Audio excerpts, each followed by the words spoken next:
আলহামদুলিল্লাহ রাব্বিল আলামিন ওয়াসসালাতু ওয়াসসালামু আলা নাবিয়িনা মুহাম্মদ ওয়া আলিহি ওয়া আসহাবিহি আজমাইন, আম্মা বাদ। সম্মানিত ভাই বন্ধুগণ, আজকে সংক্ষেপে আমরা কিছু কথা আর্জ করার ইরাদা রাখি ওযুর বিষয়ে। ওযুতে আমাদের যে সমস্ত ভুল ত্রুটিগুলো সচরাচর হয়ে থাকে সে বিষয়ে সামান্য কিছু কথা আর্জ করার ইরাদা রাখি। ওয়া মা তাওফীক ইল্লা বিল্লাহ। আমরা সকলেই কমবেশ জানি যে ওযু বা পবিত্রতা এটা হলো সালাতের চাবি। নবী সাল্লাল্লাহু আলাইহি সাল্লামের সূরা আবু দাউদে বর্ণিত হাদিসে আসছে, তিনি বলেছেন মিফতাহুস সালাতি আত-তাহুর, সালাতের বা নামাজের চাবি হলো কি? পবিত্রতা বা ওযু। তো চাবি যদি ঠিক থাকে, পারফেক্ট হয়, তাহলে তালা খুলবে। আর যদি চাবি পারফেক্ট না হয়, ঠিক না হয়, তাহলে সেক্ষেত্রে তালা খুলবে না। ওই চাবি দিয়ে আপনি ঘরে প্রবেশ করতে পারবেন না। মনে করুন জান্নাত হলো আমার ঘর বা গন্তব্য, ঢুকতে হলে আমাকে সালাতের তালাটুকু খুলে ঢুকতে হবে, অর্থাৎ সালাত পড়ে ঢুকতে হবে, আর তার চাবি হলো পবিত্রতা। তাহলে পবিত্রতা চাবি, তার তালা হলো সালাহ, আর সালাহ পড়ে আমি ঢুকতে চাচ্ছি জান্নাতে। তাহলে আমার শেষ গন্তব্যে, অর্থাৎ আমি যে জায়গাটা যেতে চাচ্ছি সেই জায়গায় জান্নাতে যেতে হলে আমার সালাত ঠিক হতে হবে, আর সালাত ঠিক হতে হলে তার চাবি ঠিক থাকতে হবে। তালা ঠিক থাকতে হলে, তালা খুলতে হলে চাবি ঠিক থাকতে হবে। সেটা হলো কি? সালাত, তাহারাত বা পবিত্রতা। তো পবিত্রতার সবচাইতে কমন পবিত্রতা হলো ওযু। এই ওযুর বিষয়ে আমাদের বেশ কিছু ত্রুটি, বেশ কিছু ভুল ভ্রান্তি হয়ে থাকে। ওযুর যে ভুলগুলো হয়তো আপনিও করেন, আমরাও করছি প্রতিনিয়ত, কিন্তু জানি না। তো সেগুলো নিয়ে আমরা সংক্ষেপে আলোচনা করব। নবী সাল্লাল্লাহু আলাইহি সাল্লাম বুখারী মুসলিমের হাদিসে আসছে, তিনি বলেছেন লা তুকবালু সালাতুন বিগাইরি তাহুরিন, পবিত্রতা ছাড়া কোনো সালাত কবুল হবে না। কোন সালাত আল্লাহর কাছে অ্যাকসেপ্টেড, গ্রহণযোগ্য হবে না। কি ছাড়া? তাহারাত ছাড়া, ওযু ছাড়া। অতএব এই ওযু এটা পূর্ণাঙ্গ হলে সালাত পূর্ণাঙ্গ হবে, সালাত পূর্ণাঙ্গ হলে জান্নাতে যাওয়া সহজ হবে ইনশাআল্লাহ। অতএব একটা আরেকটার সাথে সম্পর্ক যুক্ত বিধায় সবকিছুর আগে, সালাতেরও আগে আমাকে লক্ষ্য করা দরকার আমার ওযু বা তাহারাতটা কি হচ্ছে কিনা, ঠিকঠাক হচ্ছে কিনা। প্রিয় ভাইরা, ওযু দুই প্রকার। একটা হলো কোন রকম ওযু, আরেকটা হলো পূর্ণাঙ্গ ওযু। একটা হলো কোন রকম ওযু, আরেকটা হলো কি? পূর্ণাঙ্গ ওযু। পূর্ণাঙ্গ ওযু যেটা, এটাকে হাদিসের ভাষায় বলা হয়েছে ইসবাগুল ওযু। পূর্ণাঙ্গভাবে ওযু করা, এটাকে বলা হয়েছে ইসবাগুল ওযু, অর্থাৎ ওযুকে পরিপূর্ণভাবে করা। আরেকটা হলো যেন তেন ভাবে, কোন কোন রকম ভাবে ওযু সেরে ফেলা। আমরা সাধারণত সারাদিন যে ওযুটা করি, সারা জীবন যে ওযুটা করে আসছি, সেটা হলো যেন তেন ওযু বেশিরভাগ লোকের। ইল্লা মান রাহিমা রব্বি, হাতে গোনা কিছু লোক আমরা আছি যারা ইসবাগুল ওযুর যে নির্দেশ সেটা পালন করতে সক্ষম হয়েছি, অর্থাৎ ওযুটা পূর্ণাঙ্গ করতে পেরেছি। প্রিয় ভাই বন্ধুগণ, ইসবাগুল ওযু এর নির্দেশ নবী সাল্লাল্লাহু আলাইহি ওয়াসাল্লাম বিভিন্ন জায়গায় দিয়েছেন, বিভিন্ন জায়গায় বহু হাদিসে আসছে। তোমরা ওযুকে আসবিগুল ওযু, আসবিগুল ওযু, তোমরা ওযুকে পরিপূর্ণ করো, ওযুকে পূর্ণাঙ্গভাবে করো, সঠিকভাবে করো, যথাযথভাবে করো। তার মানে নবী সাল্লাল্লাহু আলাইহি ওয়াসাল্লাম জানতেন যে ওযুতে যথার্থতার খেলাফ প্রচুর পরিমাণে হয়ে থাকে, আর সেজন্য তিনি সাবধান করেছেন আসবিগুল ওযু, অর্থাৎ ওযুকে তোমরা পূর্ণাঙ্গভাবে করো, সুন্দরভাবে করো, যথার্থভাবে করো। কথা কি বুঝাতে পারছি? যেহেতু ওযুর বিষয়ে আমাদের গাফলতি আছে বা গাফলতি থাকার কথা, সেজন্য নবী সাল্লাল্লাহু আলাইহি ওয়াসাল্লাম আমাদেরকে বলেছেন ওযু করো, এটা না, বলেছেন আসবিগুল ওযু, অর্থাৎ আকমিলুল ওযু, ওযুকে পরিপূর্ণভাবে করো, সুন্দরভাবে করো, যথাযথভাবে করো। ওযুর যে ফজিলত, ওযুর যে ফজিলত মুসলিম বর্ণিত হাদিসে আসছে, নবী সাল্লাল্লাহু আলাইহি ওয়াসাল্লাম বলেছেন যে ব্যক্তি পরিপূর্ণভাবে ওযু করবে, পরিপূর্ণভাবে ওযু করবে, ভালোভাবে ওযু করবে, এবং ওযুর শেষে কালিমাতুশ শাহাদা যেটা আছে, আশহাদু আল্লা ইলাহা ইল্লাল্লাহু ওয়াহদাহু লা শারীকা লাহু ওয়া আশহাদু আন্না মুহাম্মাদান আবদুহু ওয়া রাসূলুহু, এই কালিমায়ে শাহাদা পাঠ করবে ওযুর শেষে, এই ব্যক্তির জন্য আল্লাহ সুবহানাহু ওয়া তাআলা জান্নাতের সমস্ত দুয়ার খুলে দিবেন। তাহলে আমরা বলতে পারি জান্নাতের 8 দুয়ারের সমস্ত দুয়ারের একটা রিমোট এখানে নবী সাল্লাল্লাহু আলাইহি ওয়াসাল্লাম আমাদেরকে বাতলে দিয়েছেন। একটি রিমোট, এই এক রিমোট টিপের সঙ্গে সঙ্গে 8 দরজা সব খুলে যাবে। সেটা হলো ওযুকে কি করা? পরিপূর্ণভাবে করা, সুন্দরভাবে করা, এবং এর শেষে, ওযুর শেষে কালিমাতুশ শাহাদা পাঠ করা, আশহাদু আল্লা ইলাহা ইল্লাল্লাহু ওয়াহদাহু লা শারীকা লাহু ওয়া আশহাদু আন্না মুহাম্মাদান আবদুহু ওয়া রাসূলুহু। আপনি পাঠ করলেন, জান্নাতের সমস্ত দুয়ার এর রিমোট যেন টিপ দিলেন। এই তিনটা কাজ করলেন মানে কি, জান্নাতের 8 দরজার একটি কমন রিমোটে টিপ দিলেন, আপনি সবগুলো পটপট খুলে যাবে, যে কোনো দরজা দিয়ে আপনি জান্নাতে দাখিল হতে পারবেন ইনশাআল্লাহ। প্রিয় ভাইরা, তাহলে হাদিস থেকেও বোঝা গেল যে যে কোনো দরজা দিয়ে ঢুকতে হলে ওযুটা হইতে হবে পরিপূর্ণরূপে ওযু, ইসবাগুল ওযু। অতএব ওযু আমার পরিপূর্ণ হচ্ছে কিনা এই বিষয়টা একটু যাচাই করা দরকার, কি দরকার না? প্রিয় ভাইরা, নবী সাল্লাল্লাহু আলাইহি ওয়াসাল্লাম সূরা আবু দাউদের এক হাদিসে বলেছেন, ইন্নাহা লা তাতিম্মু সলাতু আহাদিকুম হাত্তা ইউসবিগাল ওযুআ কামা আমারাহুল্লাহ। তোমাদের কারোর সালাত ততক্ষণ পর্যন্ত পরিপূর্ণ হবে না, সালাত ততক্ষণ পর্যন্ত সুন্দর হবে না, পূর্ণাঙ্গ হবে না, সালাতে পূর্ণতা আসবে না, যতক্ষণ না তোমরা ওযুকে ঠিক আল্লাহ যেভাবে করতে নির্দেশ করেছেন ওইভাবে পরিপূর্ণভাবে না করো। আল্লাহ সুবহানাহু ওয়া তাআলা যেভাবে ওযু করতে বলেছেন ওইভাবে পরিপূর্ণ রূপে ওযু না করা পর্যন্ত তোমাদের সালাত পূর্ণতা পাবে না। তাহলে সালাতের পূর্ণতা পাওয়ার জন্য ওযুটি হইতে হবে, ওযু না শুধু। আমরা জানি যে সালাতের জন্য ওযু করতে হয় না, ওযু করলেই শুধু সালাতের পূর্ণতা আসবে না, ওযুটা হইতে হবে আল্লাহ যেভাবে নির্দেশ করেছেন সেভাবে, যথাযথ উপায়ে এবং সঠিকভাবে। প্রিয় ভাইরা, এখন আসি আমরা ওযুতে কি ভুলগুলো আমাদের এমন হয় যেগুলো কারণে আমাদের ওযুর পূর্ণতা নষ্ট হতে পারে। তার ভিতরে 1 নম্বরের ভুল হলো, যেটি আমাদের হয়ে থাকে ওযুর ক্ষেত্রে অনেকেরই, সেটা হলো বিসমিল্লাহ পাঠ না করা। ওযুর শুরুতে কি পাঠ করতে হয়? বিসমিল্লাহ। আপনি যখন হাত ধুয়ে তো ওযু শুরু করবেন, 2 হাতের কবজি 2 হাতে ওযু শুরু করবেন না, প্রথম কাজ। তার আগে আপনি কি করবেন? বিসমিল্লাহ। বিসমিল্লাহ বলে হাত ধুয়ে তারপর ওযু শুরু করবেন। বহু লোক আছি আমরা ওযুখানায় ওই গল্প করতেছি, আড্ডা মারতেছি, কথাবার্তা বলতেছি, এই বলতে বলতে ওযু শুরু করে দিছি। তাহলে বিসমিল্লাহ কখন পড়তেছি?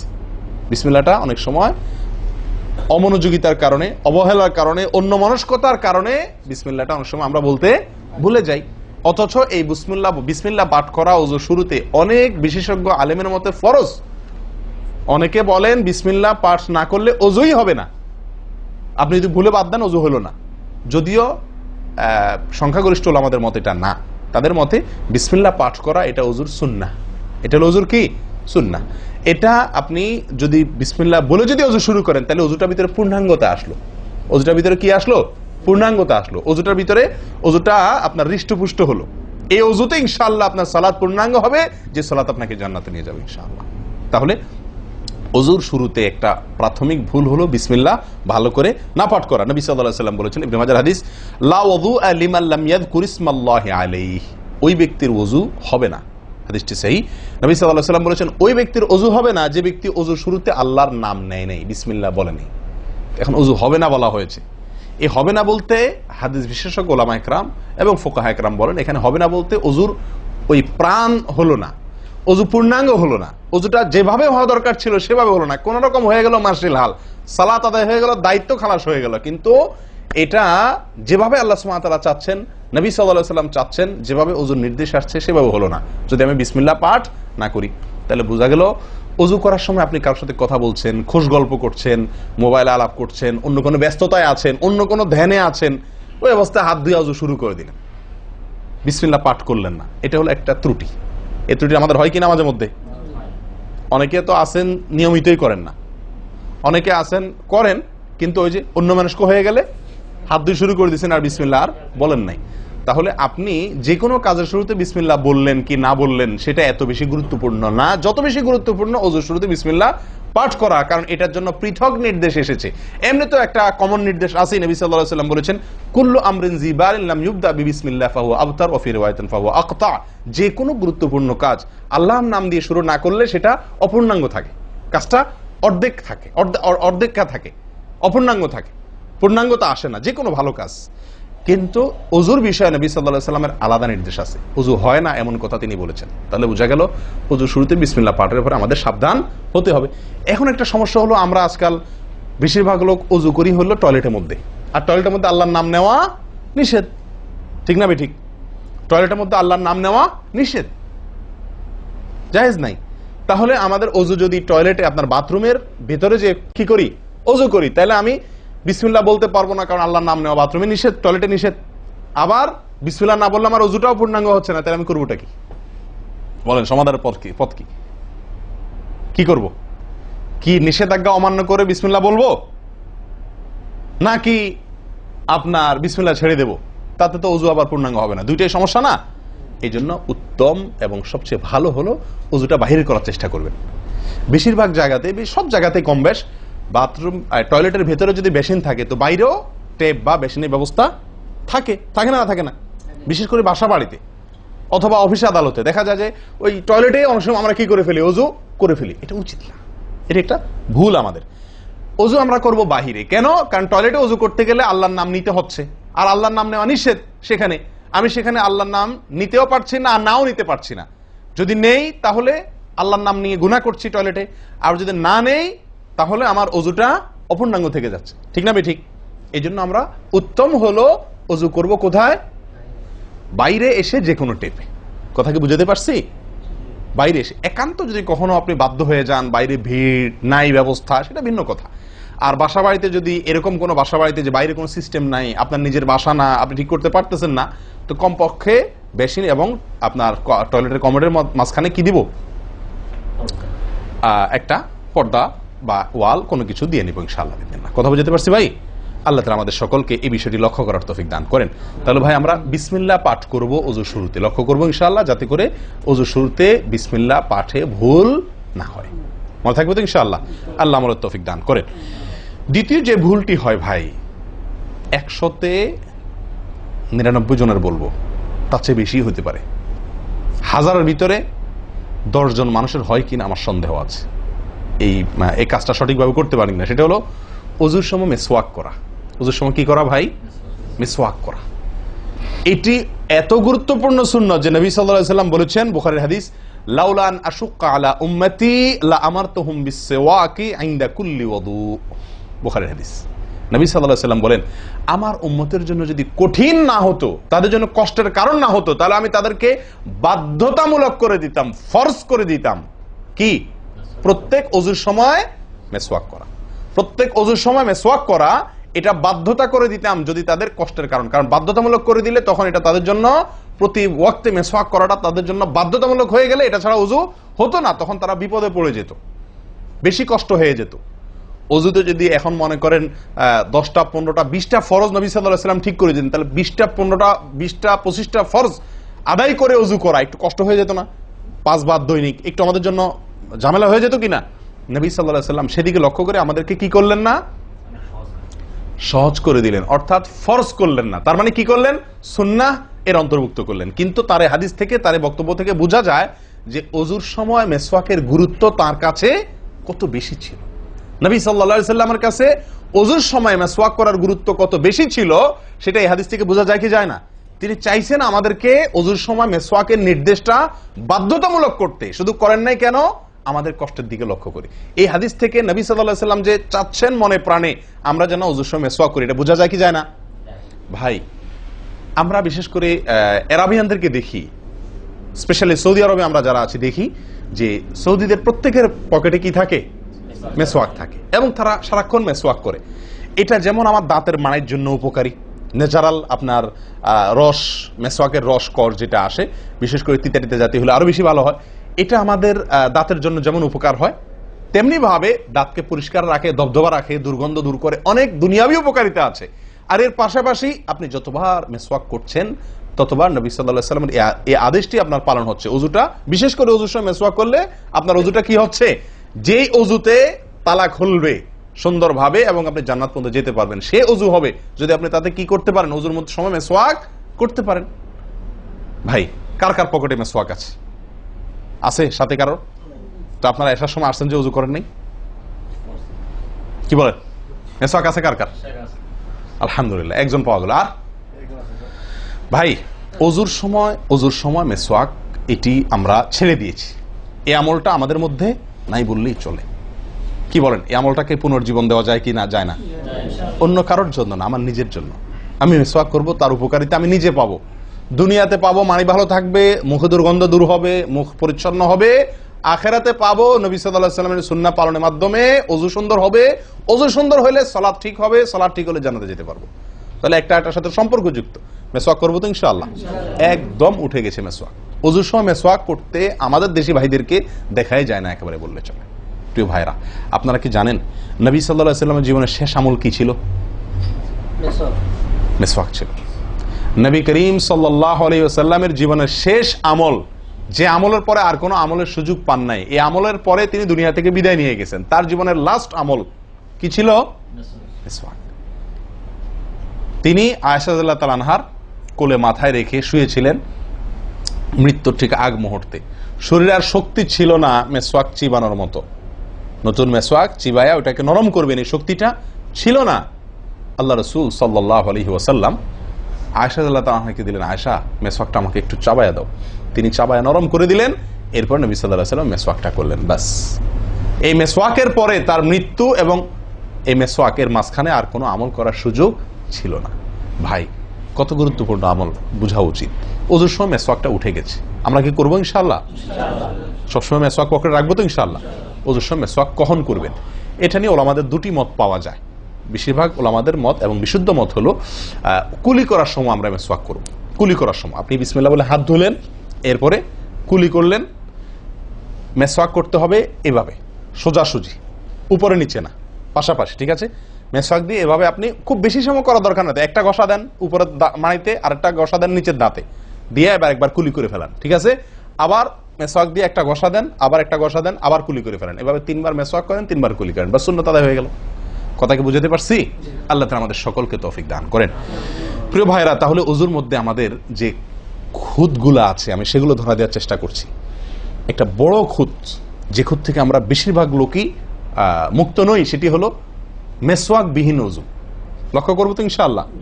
আল্লাহ আমাদেরকে আমলের তৌফিক দান করেন। একান্ত না থাকলে আঙ্গুল দিয়ে করলেন, কিন্তু আপনি নিয়মিত আঙ্গুল দিয়ে করলেন সেটা না, মেসওয়াকই করা উচিত। ভাই, 3 নম্বর যে ভুলটা আমাদের হয়ে থাকে সেটা হলো কুলির মধ্যে। দেখেন প্রত্যেকটা কাজেই কিন্তু আমি একটা একটা করে আপনার দেখাচ্ছি ওযুর, প্রত্যেকটা কাজে আমাদের ত্রুটিগুলো হয় কিভাবে দেখেন। কুলির সময় ভুল হয়। কি ভুল হয়? কুলিটা যেভাবে করার কথা সেভাবে আমরা করি না। হাদিসে কুলির বিষয়ে নির্দেশ এসছে, সেটাকে বলা হয়েছে মদমাদা। মদমাদা আরবি শব্দ, এটার বাংলা অর্থ হয় কুলি করা বা কুলকুচি করা বা কুলকুচা করা। এই কুলি বা কুলকুচা এটা হলো মুখের ভিতরে আপনি হাতের কোষে করে পানি নিয়ে মুখে নাড়বেন, এরপরে ফেলবেন, আবার হাতে নিবেন, কিছু সময় নাড়বেন, 1 সেকেন্ড হোক 2 সেকেন্ড হোক, এরপরে ফেলবেন। এটা হলো কুলি বা কুলকুচা। আমরা বেশিরভাগ সময় এরকম করি আলহামদুলিল্লাহ। যখন ব্যস্ত থাকি, যখন হুলস্থুল থাকে, কোনো সময় কোনো কাজের তাড়া থাকে, তখন অনেক সময় আমরা কি করি? হয় কি না হয় না? মুখে নিলাম আর ঢাললাম, মুখে নিলাম আর ঢাললাম। আমি জানি না আপনাদের হয় কিনা এরকম। আমি দেখছি এরকম অনেক সময় হয়। আপনারা একমত কিনা? নিলাম মানে ব্যস্ততার কারণে হয়তো জামাত শেষ হয়ে যাচ্ছে বা অন্য কোনো কারণ আছে, অথবা দেরিতে আসছি, তো তখন মুখের ভিতর নেওয়া আর ফেলাও, নেওয়াও আর ফেলাও, এতে কুলি হবে না। হাদিসে যে কুলির নির্দেশ আসছে সেই কুলি হবে না। এটা মুখে পানি দিলেন আর বাইর করলেন, এটাতে কুলি হইতে হলে আপনাকে মুখে পানি দিবেন, নাড়বেন। ভাই, কুলিটা কেন করতে বলা হয়েছে? মুখের ভেতরটা কি করার জন্য? পরিষ্কার করার জন্য। আপনি যদি মুখে পানি নেন আর বাইর করেন, তাহলে কি মুখ পরিষ্কার হবে? আপনাকে তো মিনিমাম 1-2 সেকেন্ড হলেও নাড়তে হবে জিনিসটা, পানিটা, তাহলে আপনার মুখটা কি হবে? পরিষ্কার বা পরিচ্ছন্ন হবে। আল্লাহ তাআলা আমাদেরকে আমলের তৌফিক দান করেন। ভাই, তাহলে কুলির ত্রুটিটা বুঝতে পারছেন তো? তাড়াহুড়া করে অনেক সময় মুখে পানি নিয়ে ফেলে দিই আমরা, এটা করা যাবে না। নাম্বার 4, নাকে পানি দেওয়া। দেখেন একটা একটা করে দেখেন, প্রত্যেকটাতে ত্রুটি আছে। আল্লাহুল মুস্তাআন। নাকে পানি দেওয়া, নাকে পানি দেওয়ার যে নির্দেশ আসছে হাদিসে, এটাকে বলা হয় ইস্তেনশাক। ইস্তেনশাক, ইস্তেনশাক আরবি ব্যাকরণ অনুযায়ী এটা বাবে ইস্তিফআলের মাসদার বা ক্রিয়ামূল, যেটার মধ্যে এক্সট্রা ভাবে টানা, আকর্ষণ করার অর্থ যার মর্মের ভিতরে আছে। তো ইস্তেনশাক শব্দের মূল অর্থ হলো পানি টানা, নাকে পানি টানা। আমরা নাকে পানি টানি না, দেইও না। ধান খেতে পানি দেওয়া হয়, আর লাল শাকের খেতে পানি ছিটানো হয়, ঠিক না? ঠিক। লাল শাক বা মূলার শাকের খেতে পানি ছিটানো হয়, আর ধান খাত বেশিরভাগ ইরি ধান ইত্যাদি এই সমস্ত ধান খেতে পানি দেওয়া হয়। তাহলে দেওয়া আর ছিটানো বেশ কম আছে কি নাই? একটা হলো দেওয়া, একটা হলো ছিটানো, আর একটা হলো টানা। টানা হলো এ ক্লাসের অজুতে নাকে পানি টানবেন, বি ক্লাসের অজুতে নাকে পানি দিবেন, থার্ড ক্লাসের অজুতে নাকে পানি ছিটাবেন। আমি কি বুঝতে পারছি? তো আমরা বেশিরভাগ লোক থার্ড ক্লাসের অজু, সারা জীবন থার্ড ক্লাসের অজু করি। আপনি থার্ড ক্লাসের অজু করে আপনি জান্নাতে যাবেন? ফার্স্ট ক্লাসে থাকেও তো যাইতে কঠিন হয়ে যায়। আপনি থার্ড ক্লাসের অজু করে কিভাবে আপনি সালাতের খুলবেন, তালা খুলবেন, কিভাবে আপনি জান্নাতে যাবেন?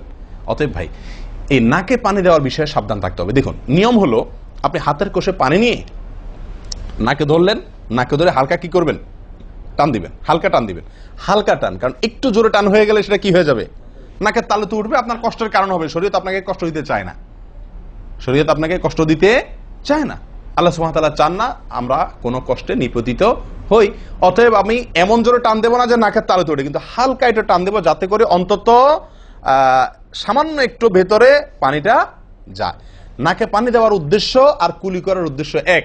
নাকে পানি দেওয়ার উদ্দেশ্য হলো নাকের ভেতরের যে ময়লাগুলা, ধারে কাছে যে ময়লাগুলা আছে, এগুলো যেন পরিষ্কার হয়ে যায়। আল্লাহর দরবারে দাঁড়াবো পরিচ্ছন্ন হয়ে, পবিত্র হয়ে। হ্যাঁ, এই জন্য নাকে পানি দেওয়ার নির্দেশ আছে। এখন আপনি যদি নাকে পানি কোষ নিয়া ধরে একটু হালকা টান দেন, তাহলে ভিতরে কিছুটা পানি যাবে কি যাবে না? এটা আপনাকে করতে হবে। নাম্বার 2, এটা যদি আপনি করতে কষ্ট হয়, টান দিলে আপনি আস্তে টান দিলেও উপরে উঠে যায়, তো দরকার নেই। তাহলে আপনি কি করেন? নাকে পানি দেন। নাকে পানি কিভাবে দিবেন? নাকটাকে অন্তত পানির মধ্যে কি করে রাখেন? চুবাই রাখেন, 1 সেকেন্ড চুবাই রাখেন, কিছু দূর পানি যাবে কিনা। আমি কি বুঝাতে পারছি? আমরা অনেকে বিশেষ করে আমি দেখছি ওযু করার সময় নাকে পানি ছিটান। কিভাবে পানি ছিটান? ওই যে কষে করে পানি নিয়ে, লক্ষ্য করছেন আপনারা? এভাবে নিয়ে এরকম মারে পানিটা, এরকম মারলে সেটা কি হলো? ছিটানো হলো। হাদিসে যে ইস্তেনশাকের কথা বলা হয়েছে সেটা হলো না। আপনি সারা জীবন ওযু করলেন, অথচ আপনার কখনো নাকে পানি দেওয়ার সুন্নাহটি আদায় হলো না। সারা জীবন আজীবন আপনার ওযুটি হয়ে গেল সুন্নাহ ছাড়া। আমি কি বুঝাতে পারছি? অতি প্রিয় ভাই বন্ধুগণ, এই বিষয়টা খুব লক্ষ্য রাখতে হবে যে নাকে পানি দেওয়ার ক্ষেত্রে আমাদের ত্রুটি হয়, পানিটা ভেতরে যায় না। অনেক সময় আমরা ছিটা দেই, বা অনেক সময় দিলেও কোন রকম দিয়েই ছেড়ে দিই। দিয়ে ছেড়ে দিলে তো হবে না, আপনার ভেতরে অন্তত যতদূর সম্ভব ততদূর পানিটা, এই নরম অংশটা তত নিতে হবে, আপনি উপরে উঠানোর দরকার নেই। আমি কি বুঝাতে পারছি? এটা একটা ত্রুটি হয় ওযুর ক্ষেত্রে। দেখুন ওযুটা পূর্ণাঙ্গভাবে কি হচ্ছে না, কত ভাবে দেখেন। প্রিয় ভাইরা, এটা গেল একটা ভুল ইস্তেনশাকের বিষয়। এই বিষয়ে নবী সাল্লাল্লাহু আলাইহি ওয়াসাল্লাম একটা আলাদা নির্দেশ আছে দেখেন, যাতে আমরা নাকে পানি দেওয়াটা ভালোভাবে করি। উনি হয়তো জানতেন বা দেখছেন যে মানুষ নাকে পানি দেওয়াতে গাফলতি করে, ত্রুটি করে, ওই যে ছিটাছিটির কাজ করে। তিনি বলেছেন, সহিহ বুখারীর হাদিস, না আফওয়ান আবু দাউদের হাদিস, নবী সাল্লাল্লাহু আলাইহি ওয়াসাল্লাম বলেছেন, আসবিগিল ওযুআ, ওই একই কথা, তোমরা ওযুকে পরিপূর্ণভাবে করো। ওয়াখাল্লিল আসাবি' ওয়া বালিগ ফিল ইস্তিনশাক ইল্লা আন তাকুনা সাইমান। নাকে পানি দেওয়ার সময় খুব ভালোভাবে নাকে পানি দিবা তোমরা। যদি তুমি রোজাদার হও তাহলে ভিন্ন কথা, তাহলে খুব বেশি ভালো করে নাকে পানি দিতে যেও না, কারণ তখন পানি উপরের দিকে উঠে গলা হয়ে তোমার পেটে যেতে পারে, রোজা ভঙ্গ হতে পারে। আমি কি বুঝাতে পারছি? তাহলে আপনি নাকে পানি দিবেন, কিন্তু আপনি কি করবেন না, রোজাদার হলে তখন শুধুমাত্র ভালোভাবে নাকে পানি দিতে পারবেন না। আর এছাড়া অন্য সময় কি করবেন? নাকে পানি দেওয়ার ক্ষেত্রে ভালোভাবে দিতে বলা হয়েছে। ভালোভাবে দেওয়ার মানে কি? ছিটাইলে হবে? কোন রকম দিলে হবে? টান দিবেন, না পারলে অন্তত যতটুকু সম্ভব নাক চুবায়া আপনি ভেতরে পানিটা কিছু দূর হলেও নেওয়ার চেষ্টা করবেন। লক্ষ্য রাখবেন তো ইনশাআল্লাহ। আল্লাহ আমাদেরকে সকলকে আমলের তৌফিক দান করেন। প্রিয় ভাইরা, তাহলে নবী সাল্লাল্লাহু আলাইহি ওয়াসাল্লামের নির্দেশ আছে আলাদা, যে তোমরা নাকে পানি দেওয়ার ব্যাপারে কি করবে? ভালোভাবে নাকে পানি দিবে। আল্লাহ আমাদেরকে আমলের তৌফিক দান করেন। আরেকটি ভুল ভাই, নাকে পানি দেওয়া একটা আমল, নাক ঝাড়া আরেকটা আমল। নাকে পানি দেওয়া এটা একটা নির্দেশ, আর নাক ঝাড়া আরেকটা নির্দেশ। আমি কি বুঝাতে পারছি? কুলি করা একটা আমল, হাত ধোয়া একটা আমল, হাতের কবজি পর্যন্ত 2 হাতের বিসমিল্লাহ বলা, তারপর তো এটা আছেই। এরপরে মেসওয়াক করা একটা আমল, কুলি করা আরেকটা সুন্নাহ, কুলির পরে নাকে পানি দেওয়া বা নাক দেওয়া পানি টানা আরেকটা আমল, এরপরে নাক ঝাড়া আরেকটা আমল। আমি কি বুঝাতে পারছি? নাক ঝাড়া এটাকে বলা হয় হাদিসের ভাষা ইস্তিনসার। ইস্তিনসার, ঝাড়া। এই নাক ঝাড়ার ক্ষেত্রে বিরাট ভুল হয় ভাই। ভুল, সবচেয়ে বড় ভুল তো এটা যে নাক ঝাড়াটা অনেকে ঝাড়েই না, ওই যে ছিটায় দেয় বস শেষ। নাক ঝাড়াটা ঝাড়তে হয় এটা অনেকে জানেনই না, করেনই না এটা। আবার অনেকে করেন তো মাঝে মধ্যে করেন, কিন্তু নাক ঝাড়াটা করা উচিত। যতবার নাক দিয়ে টান দিলেন না, এরপরে হালকা আঙ্গুল দিয়ে চাপ দিয়ে আপনি ওইটাকে প্রেসার দিয়ে নাকটা পরিষ্কার করবেন। কথা কি বুঝাতে পারছি? আবার নাকে পানি দিলেন, আবার পরিষ্কার করলেন, আবার নাকে পানি দিলেন, আবার পরিষ্কার করবেন।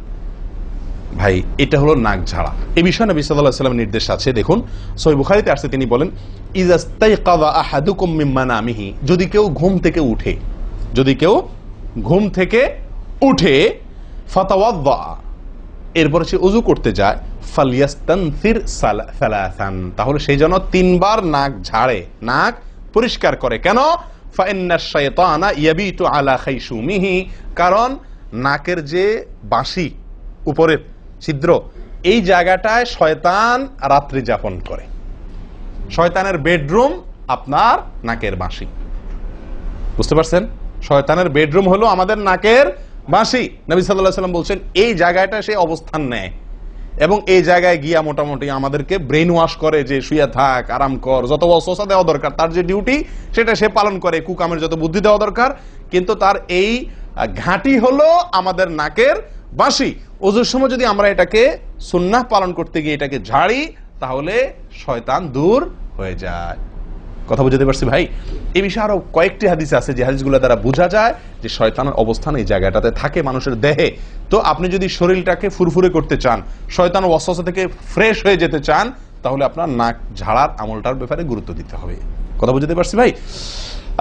তাহলে উলামায়ে কেরাম বলেন এই হাদিসে তো ঘুম থেকে উঠে ওযু করার ক্ষেত্রে বলা হয়েছে, তো এর মানে শুধু ঘুমের জন্যই এটা খাস নয়, ঘুম থেকে উঠে আপনি ওযু করলে সে ওযুতে এটা বেশি গুরুত্বপূর্ণ, কিন্তু অন্য সকল ওযুতেই বিষয়টি আমলযোগ্য বা সুন্নাহ। অতএব আমরা নাকে পানি দেব একটা আমল, আবার না কি করব, ঝাড়বো আরেকটা আমল। ভাই এরপরে আসি আরেকটি গুরুত্বপূর্ণ আমল যেটি হয় না, বা আরেকটি ত্রুটি ওযুতে, সেটি হলো আঙ্গুল খেলাল না করা। ওযুতে কি না করা? আঙ্গুল খেলাল না করা। আঙ্গুল খেলাল হলো হাত এবং পায়ের আঙ্গুলের যে চিপাগুলো আছে, এই চিপাগুলোতে পানি পৌঁছানোর জন্য, পানি পৌঁছানোটা নিশ্চিত করার জন্য কি করতে হবে? এক হাতের আঙ্গুলকে অন্য হাতের আঙ্গুলের চিপায় ঢুকায়া এভাবে কি করতে হবে? একটু হালকা নাড়তে হবে, যাতে করে জায়গাটাতে চিপাটাতে পানি গেছে এটা কারণ এই চিপাগুলোতে পানি নাও যেতে পারে শুকিয়ে থাকার কারণে। তা আপনি যদি একটু নাড়া দেন পানির ভিজা আঙ্গুল দিয়া, তাহলে ইনশাআল্লাহ ওখানে পানি পৌঁছানোটা মোটামুটি নিশ্চিত হয়ে যাবে। ঠিক না? ঠিক। তাহলে এই জিনিসটা অনেক সময় আমরা করি না, অথচ নবী সাল্লাল্লাহু আলাইহি ওয়াসাল্লামের নির্দেশ আছে আলাদা। তিনি বলেছেন, আবু দাউদের হাদিস, আসবিগিল ওযুআ ওয়া খাল্লিল বাইনাল আসাবি', ওযুকে পরিপূর্ণভাবে করো। আর ওযুকে পরিপূর্ণভাবে করার একটি অন্যতম কাজ হলো আপনার আঙ্গুলের মাঝে কি করা? খেলাল করা। তিনি বলেছেন তোমরা আঙ্গুলের মাঝে খেলাল করবে, এক আঙ্গুলকে অন্য আঙ্গুলের মাঝে প্রবেশ করে পরিষ্কার করবে। এটা হলো হাতের আঙ্গুল। পায়ের আঙ্গুল কিভাবে করবেন? পায়ের আঙ্গুল তো আর এক আঙ্গুল অন্য পায়ের আঙ্গুল ঢুকাতে পারবেন না, সেটা করবেন হলো অন্য হাদিসে আসছে, এই যে কোনোই আঙ্গুল আছে না, কোনোই আঙ্গুল দিয়া সব চিপাগুলোতে কি করবেন? ঘষা দিবেন। কোনোই আঙ্গুল দিয়া আপনার সব পায়ের আঙ্গুল চিপাগুলোতে ঘষা দিবেন। ভাই আমরা কয়জনে করি এই খেলার আমলটা বলুন তো? পায়ের আঙ্গুল, কোন আঙ্গুল দিয়া পায়ের আঙ্গুলের চিপা খেলাল করা, হাতের আঙ্গুল খেলাল করা, কয়জনে করি আমরা বলেন? তাহলে এই ভুলগুলো আমাদের অহরহ হচ্ছে না ভাই? আমরা কি জান্নাতে যেতে চাই না? আমাদের সালাতটা সুন্দর হোক আমরা চাই না ভাই? আমাদের এই সালাত খুব পাওয়ারফুল হোক, শক্তিশালী সালাত হোক, এই সালাতের মাধ্যমে আমি অন্যায় থেকে বেঁচে থাকবো, এই সালাতের মাধ্যমে আমি জান্নাতে যাব, এই সালাত আমাকে খাঁটি মুসলিম বানাবে, এই সালাত আমাকে আল্লাহর কাছে প্রিয় বানাবে, এই সালাত কি আমাদের নূর হবে, আমরা চাই না ভাই? এগুলো যদি চাই তাহলে আমাকে ওযু সুন্দর করতে হবে, আর ওযু সুন্দর করতে গিয়ে এই ভুলগুলোর ব্যাপারে সাবধান হতে হবে। তাহলে আঙ্গুল খেলাল করা, পায়ের আঙ্গুল, হাতের আঙ্গুল আমরা করি না বললেই চলে ভাই। তো আজকে থেকে ইনশাআল্লাহ করবো তো, নাকি যা শুনছেন এটা এখানে রেখে চলে যাবে? ভাই যদি পরিবর্তন না করেন, পরিবর্তন যদি আমরা না করি নিজেদেরকে, ওয়াল্লাহি সারা জীবন ওয়াজ শুনবো, কি লাভ বলেন? সময়টা নষ্ট। আপনি যদি এই কথাগুলোর উপরে আমলের চেষ্টা না করেন, নিজের জীবনে ফিট না করেন, এই ভুলগুলোকে ওযু করার সময় মাথায় রেখে এই ভুলগুলোকে আপনি দূর না করেন, তাহলে সেক্ষেত্রে এই শোনার কোনো লাভ হলো না। করবো তো ইনশাআল্লাহ। আল্লাহ সুবহানাহু ওয়া তাআলা আমাদের সকলকে সচেতন মুমিন হওয়ার তৌফিক দান করেন। সচেতন মুমিনের পরিচয় হলো মুমিন তার প্রত্যেকটা ভুলকে শিখবে, সংশোধন করবে, শিখবে, সংশোধন করবে। এভাবে করতে করতে করতে সে মুমিন হিসাবে কোয়ালিটিফুল আফার ক্লাসের মুমিন হতে পারবে, আল্লাহর কাছে প্রিয় পাত্র হতে পারবে। চেষ্টা করবো তো ইনশাআল্লাহ। আল্লাহ আমাদের সকলকে তৌফিক দান করেন। প্রিয় ভাইয়ারা, ওযুর ক্ষেত্রে আরেকটি ভুল এই যতগুলো ভুল বললাম এর ভিতরে বড় দুটি ভুল বলে ওজুর ভুলকে আমরা শেষের দিকে চলে আসছি। একটি বড় ভুল হলো শুকনা থেকে যাওয়া। কোনো জায়গা যদি আপনার অবহেলার কারণে শুকনা থেকে যায়, ওজুর অঙ্গগুলো যেগুলো ধুইতে হবে, তার কোনো অঙ্গ যদি শুকনা থেকে যায়, ওজু হবে? ওজু হবে না। এক ব্যক্তি ওজু করে আসছেন, নবী সাল্লাল্লাহু আলাইহি সাল্লাম দেখেছেন তার ওজুর কোনো জায়গায় শুকনা আছে, তিনি বললেন যাও আবার ওজু করো, তোমার ওজু হয়নি। তিনি তাকে পুনরায় ওজু করাইছেন। কেন? তার ওজু সঠিকভাবে হয় না, শুকনা রয়ে গেছে। অনেক সময় দেখা যায় আমাদের অনেক ভাই ওজু করেন, ওজু করলে বেশ কিছু জায়গা, বিশেষ করে যে কোনই জায়গাটা, এই জায়গাটা দেখা যায় শুকনা থাকে। এই যে কানের লতির এই যে জায়গাটা, এখানে দেখা যায় একটু কি থাকে, শুকনা থাকে। কপালের দিকে দেখা যায় শুকনা থাকে। এই জায়গাগুলো অনেক সময় দেখা যায়, বহু লোককে দেখা যায় ওজু করে আসছে, এখানে শুকনা, এখানে শুকনা, পায়ের গোড়ালি গিরা এই জায়গাগুলোতে শুকনা। কারণ হলো ওই যে অবহেলা করে ওজু করছে, কোন রকম ওজু করছে, ওজুটা যেভাবে করা দরকার সেভাবে করে নাই। ভাই এই জিনিসটা আপনার লক্ষ্য করা দরকার, কি দরকার না? ওজুই হবে না।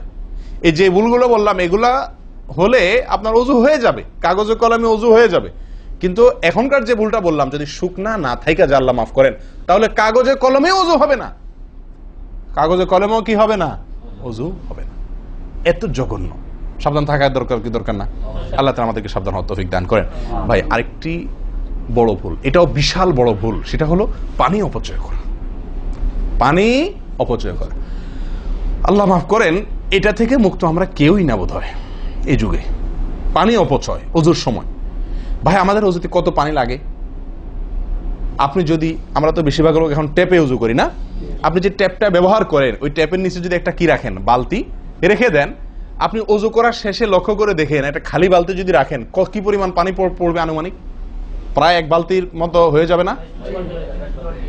সুবহানাল্লাহ, 50-100 জন লোকের ওজুর পানি এটা। নবী সাল্লাল্লাহু আলাইহি সাল্লামের ওজুর পানির পরিমাণটুকু হাদিসে আসছে ভাই। এক গ্লাস পরিমাণ পানি দিয়ে তার কি হয়ে যেত, ওজু হয়ে যেত। এক গ্লাস পানির প্রয়োজন হতো না নবী সাল্লাল্লাহু আলাইহি সাল্লামের ওজুতে, গোটা ওজুতে। আর সেখানে এক গ্লাস তো আমাদের শুধু কিসেই লাগে, হাত ধুতেও এক গ্লাস হয় কিনা সন্দেহ, এক হাতেও হয় কিনা এক গ্লাস ধুতে সন্দেহ। ভাই হাসির বিষয় না, এটা খুব জঘন্য অপরাধ, জঘন্য অপরাধ। আল্লাহ সুবহানাহু ওয়া তাআলা কোরআনে কারীমের ভিতরে কি বলেছেন? ইন্নাল মুবাযযিরিনা কানু ইখওয়ানাশ শায়াতিন, শয়তানের ভাই। হারাম পানি অপচয় করা, পানি অপচয় করা। সাহাবা একরাম জিজ্ঞেস করছেন, ইয়া রাসূলুল্লাহ, আমরা তো কেউ বলবো ভাই এই যে নির্দেশ নিষেধ এগুলো তো সাহাবীদের যুগে পানির টানাটানি ছিল, মরুভূমি এলাকার লোক ছিল, তখনকার বোধহয় সমস্যা। ভাই এখন তো আমাদের যুগে আলহামদুলিল্লাহ কি আছে, প্রচুর পরিমাণে পানি আছে, পানির তো অভাব নেই আল্লাহর ফজলে। আমরা কেউ হয়তো মনে করি যে অনেক পানি আছে, এখন বোধহয় আর এই এত টানাটানি করে ওযু করার প্রয়োজন নাই। আমি বলবো না ভাই, এটা ভুল। সাহাবা একরাম জিজ্ঞেস করছেন নবী সাল্লাল্লাহু আলাইহি ওয়াসাল্লামকে, ইয়া রাসূলুল্লাহ, যদি আমরা সমুদ্রে থাকি, নৌকায় যাচ্ছি, জাহাজে যাচ্ছি, সমুদ্রে পানির কোনো অভাব নাই, সেখানে পানি ব্যবহারের ক্ষেত্রেও কি আমাকে হিসাব করে করতে হবে? অতিরিক্ত করলে হিসাব দিতে হবে? নবী সাল্লাল্লাহু আলাইহি ওয়াসাল্লাম হাবাচক উত্তর দিয়েছেন। ও ভাই, তাহলে বোঝা গেল যে পানি ট্যাঙ্কিতে আছে, আপনার লাইনে পানি আছে, এই জন্য আমি পানি অপচয় করার অনুমতি আমাকে শরীয়ত দেয় নাই। অতিরিক্ত পানি ব্যবহার করলে আমাকে হিসাব দিতে হবে। সবচেয়ে উত্তম, সবচেয়ে ভালো হয় ভাই, আপনি যদি সম্ভব হয় বদনা বা কোনো জগ ইত্যাদিতে, মগ ইত্যাদিতে আপনি ওযু করেন, সবচেয়ে ভালো। টেপের মধ্যেই বেসিনে একটা মগ রেখে দিলেন, ওইটা দিয়া ঢেলে ঢেলে আপনি ওযু করেন, তাহলে পানি অপচয় হওয়ার সম্ভাবনা সবচাইতে কম।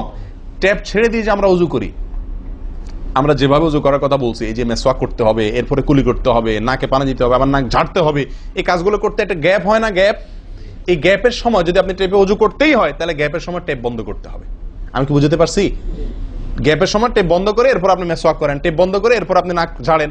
আপনি টেপের পানি পড়তেছে, এদিকে আপনি অন্য কাজ করতেছেন, তাহলে এটা অপচয়ের গুনাহ হয়ে যায়। ভাই আমি ওযু করছি ইবাদত করার জন্য, ওযু করছি আল্লাহ সুবহানাহু ওয়া তাআলাকে সন্তুষ্ট করার জন্য, আবার কাজ যেটা করতেছি ওযুর মধ্যে পানি অপচয় করে, সেটা হলো শয়তানের ভাইয়ের কাজ, শয়তানের কাজ।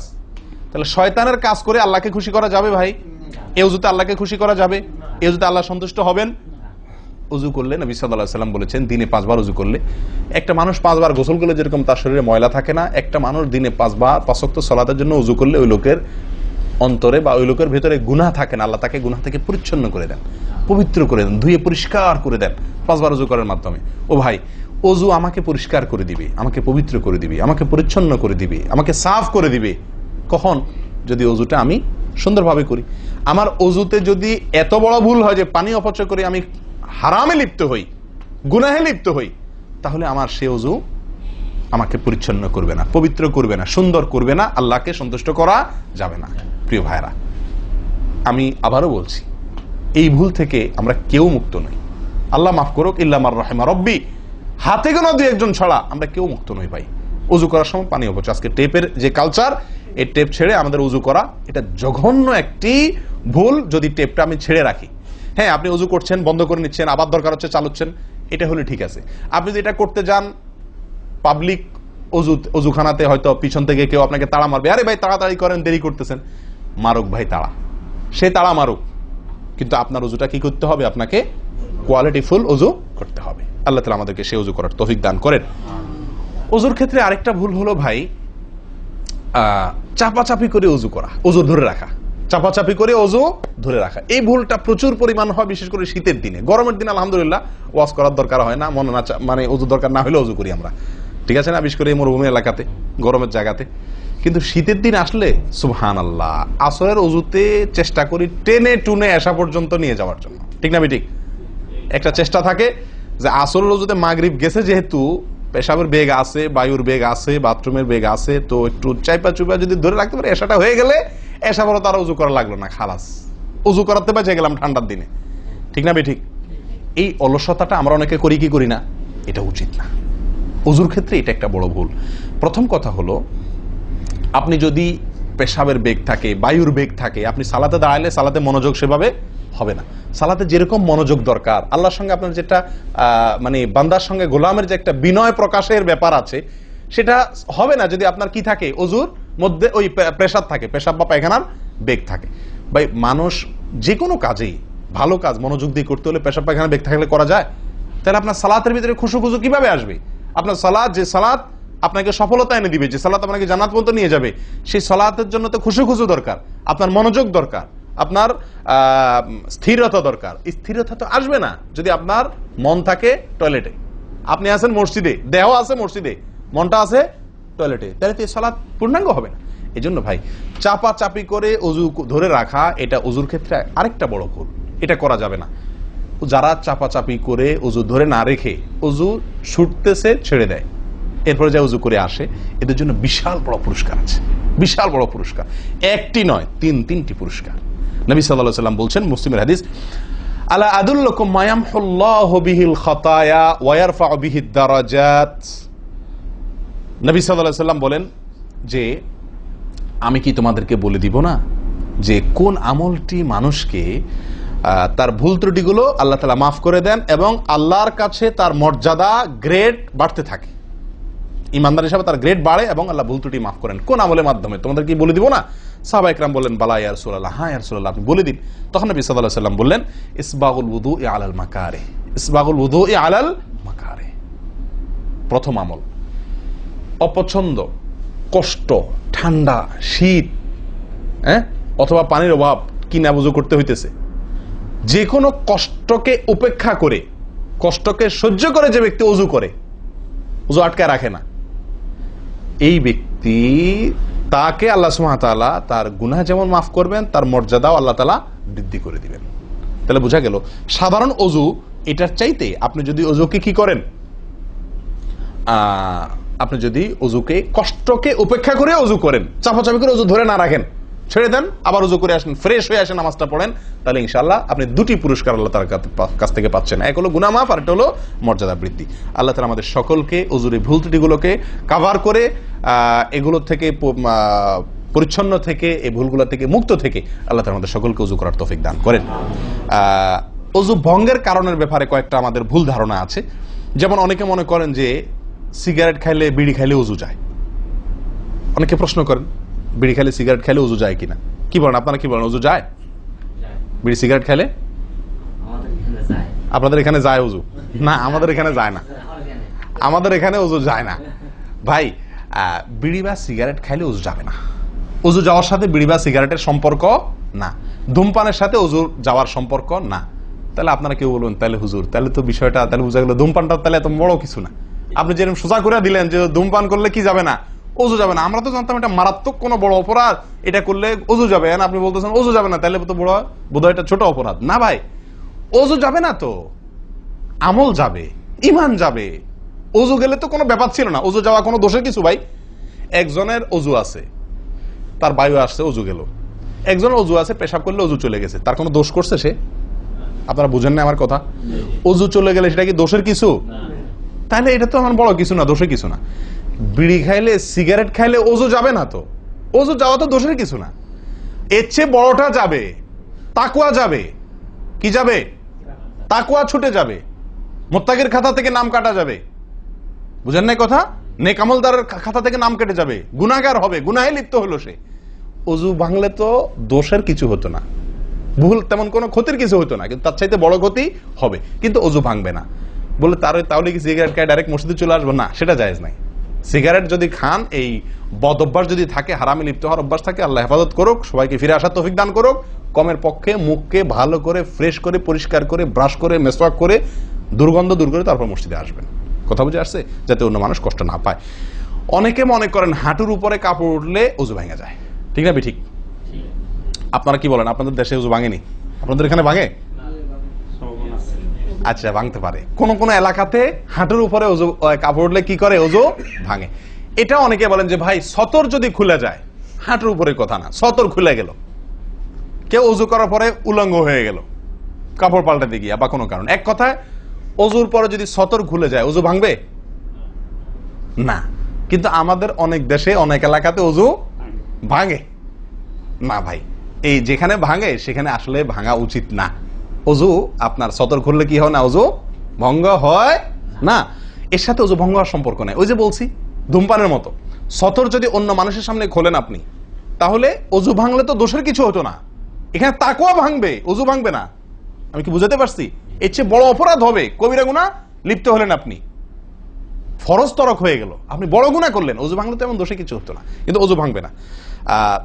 অনেকে মনে করে টিভি দেখলে, সিনেমা দেখলে, নাটক দেখলে, গান ফান দেখলে ওযু ভাঙে না। এটার সাথেও কি নাই? ওযু ভাঙার সম্পর্ক নাই। ওযু ভাঙার সম্পর্ক নির্দিষ্ট কিছু কাজে, পেশাব করলেন, পায়খানা করলেন, বায়ু ছাড়লেন, ঘুমাইলেন, ওযু ভাঙে এগুলাতে। কিন্তু আপনি সিনেমা দেখলেন, খারাপ কিছু দেখলেন, এই দেখলেই আপনার কি হবে না? ওযু ভাঙবে না। হ্যাঁ, একটা কথা ঠিক যে আপনি এই যে কাজগুলোর কথা বললাম, আপনি সিগারেট খাইলেন, আপনি আল্লাহ মাফ করেন কোন হারামে লিপ্ত হলেন, আপনি সতর খুললেন মানুষের সামনে, আপনি সিনেমা দেখলেন, টিভিতে খারাপ হারাম কিছু দেখলেন, তাহলে কি করতে হবে? ওযু করা উত্তম। ওযু করা, এগুলা করার পরে বিনা ওযুতে নামাজ না পড়ে ওযু করে নামাজ পড়া উত্তম। কেন? কারণ ওযু করলে আল্লাহ সুবহানাহু ওয়া তাআলা কি করেন? গুনাহ খাতা মাফ করে দেন। তাহলে আপনি যে অপরাধ করলেন সেটা মাফ করে নামাজে আসলেন ফ্রেশ হইয়া, ওটা ভালো। কিন্তু ওযু ভেঙে যাবে এরকম না। মহিলারা বাচ্চাদেরকে দুধ দিলে অনেকে মনে করেন কি হয়? ওযু ভাঙে। আসলে কি না, বাচ্চাদেরকে দুধ খাওয়ালে কি হবে না? ওযু ভাঙবে না। কথা বুঝাতে পারছি? এরকম কিছু ভুল ধারণাও আছে। যাই হোক, ওযুতে যে ভুলগুলো হয়ে থাকে আমি আবার বলে দিচ্ছি এক নজরে। এক, আপনার বিসমিল্লাহ না বলা, শুরুতে বিসমিল্লাহ ভুলে যাওয়া বা না বলা, এটা ভুল। আরেকটা হলো মেসওয়াক না করা, কুলি করার সময় মেসওয়াক না করা, এটা কমন ভুল হয়ে গেছে। 3 নম্বর হলো কুলিটা সুন্দরভাবে না করা, পানিতে মুখে পানি কোষ করে নিয়ে এরপরে কিছু সময় মুখের ভিতরে করে নাড়াতে হবে। না নাড়ানো, এটা আরেকটা ভুল। নিয়ে ফেলে দিলাম তাড়াহুড়া করে, এটা আরেকটা ভুল। 4 নম্বর হলো আপনার নাকে পানি ছিটাই আমরা, এটা আরেকটা ভুল। ছিটানো যাবে না নাকে পানি টানতে হবে অথবা পানি দিতে হবে, কিন্তু পানি কি করা যাবে না? ছিটানো যাবে না, ছিটানোটা আরেকটা ভুল। 5 নম্বর হলো আপনার নাক ঝাড়া। নাকে পানি দেওয়ার পরে কি করতে হয়? নাক ঝাড়তে হয়। আবার দেখেন ডানে বামে লোকজন দেখে ঝাড়েন, বিশেষ করে উজুখানাতে যদি করেন উল্টাপাল্টা আপনার নাক ঝাড়া, মার খায়েন না। তখন আমার কথা বলেন না, আমার যে মৌলভী সবার ওয়াজ শুনে আমি মার খাইছি। দেখেন, নাক ঝাড়ার সময় দেখে শোনা, আশপাশে দেখে নিজের নিয়ন্ত্রণে রেখে নাক ঝাড়বেন, কিন্তু ঝাড়তে হবে। ঝাড়াটা একটা সুন্নাহ আমল, এটি বিলুপ্ত হওয়ার পথে। 6 নম্বর হলো ভাই আঙ্গুল খেলাল করা। কি করা? আঙ্গুল খেলাল করা। এটা উঠে গেছে। পায়ের আঙ্গুল খেলাল করতে হবে, কোন আঙ্গুল দিয়ে হাদিসে আসছে, আর হাতের আঙ্গুল এগুলা দিয়া, কারণ এগুলাতে জাহান্নামের আগুন প্রবেশ করবে যদি এগুলো শুকনা থাকে, সালাত হবে না। এরপর আসি 7 নম্বর ভুল হলো আপনার সালাতের মধ্যে, এই ওযুর মধ্যে কোন অঙ্গ শুকনা থেকে যায়, বিশেষ করে গিরা। নবী সাল্লাল্লাহু আলাইহি ওয়াসাল্লাম বলেছেন ওয়াইলুল লিল আকাবি মিনান নার, তোমরা পায়ের গিরা গোড়ালি এগুলোকে জাহান্নামের আগুন থেকে বাঁচাবা, অর্থাৎ এগুলোতে ভালো করে পানি পৌঁছানোর জন্য। কারণ বিশেষ করে শুকনার দিনে, শুকনা যখন হয় শীতের দিনে, তখন এগুলো ফেটে যায়, পানি আপনি ঢাললেই যায় না, একটু হালকা ডললে টললে ভালো করে তারপরে পানিটা জায়গা মতো যায়। এই জন্য ওইগুলোর পরে গোড়ালির পরে বিশেষভাবে লক্ষ্য রাখা দরকার। আর কষ্ট উপেক্ষা করে উজু করার চেষ্টা করা দরকার। আর শেষ যেটা, সেটা হলো পানি অপচয়। কি করা ভাই? পানি অপচয় করা। প্রচুর পরিমাণ পানি আমরা অপচয় করি উজু করার সময়, যেটা আমাদের উজুর সৌন্দর্যকে নষ্ট করে, উজুর গুণগত মানকে নষ্ট করে দেয়। আসুন সুন্দরভাবে উজু করার স্বার্থে এই ভুলগুলোর থেকে মুক্ত থাকার চেষ্টা করি। আল্লাহ তাআলা আমাদের সকলকে আমলের তৌফিক দান করেন। ওয়া আখিরু দাওয়ানা আনিল হামদুলিল্লাহি রাব্বিল আলামিন। ওয়াসসালামু আলাইকুম ওয়া রাহমাতুল্লাহি ওয়া বারাকাতুহু।